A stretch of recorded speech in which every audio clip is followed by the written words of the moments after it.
Ano po, sir? May umakit doon sa likod ng Saan po? bakod. Dito sa ginagawang pure gold. Ginagawang pure gold?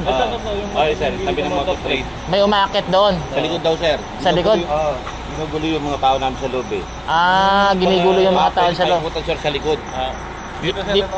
Saan daan yan? Bali meron dito sir dito yata, tsaka ewan ko kung meron dito eh. Nakita nyo may umakyat, kuya? Hindi, andun sir yung mga ano. Ay, may tao kayo sa loob. Oo, nasa apartment kasi ako sir eh. Ngayon, kinontak po kayo. Kinontak po kayo na may Pakiutan nga sir sa likod. taong umakyat. Daw. Okay. Ay, STS. Ginagawang pure gold po yan, ano? Sir. Kasi yung puta na lang sir. Mga tao nyo po yun, sir? Ha? Mga tao nyo po? Tao nyo? May tatlo kang ano dyan eh. 4 yata kaming tao dyan. Doon natutulog sa loob? Sir.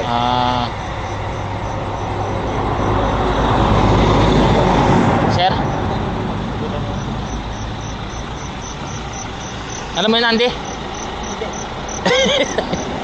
Sa floors lang yun, sa may... Ikot lang na ganun. Sa likuhan. Sa sagutan. Yeah, yung bag. Ah? Doon sa may, ano, sa may... Si TL na, sir. Sa likod daw ng STL. Andy. Yan ang daan dyan sa may... Oo.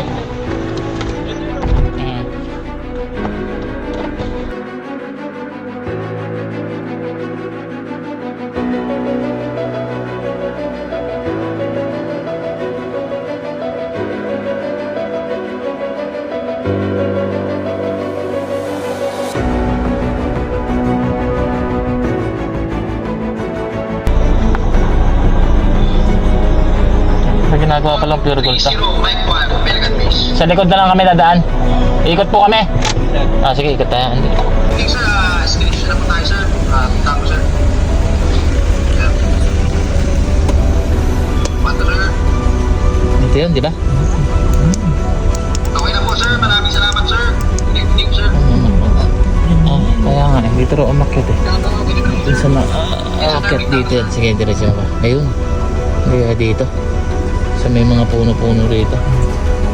Ano, bakit mataas naman ito, no? Ano gusto yun? Maakit eh. Mahirap akitin to.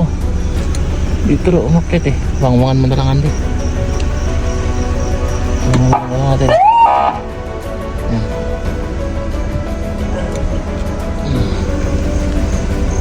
Ay, dito daw. Nakakit kaya dito. Ay, ang dadaan dito yung puno. Wala naman, ito, baka dito.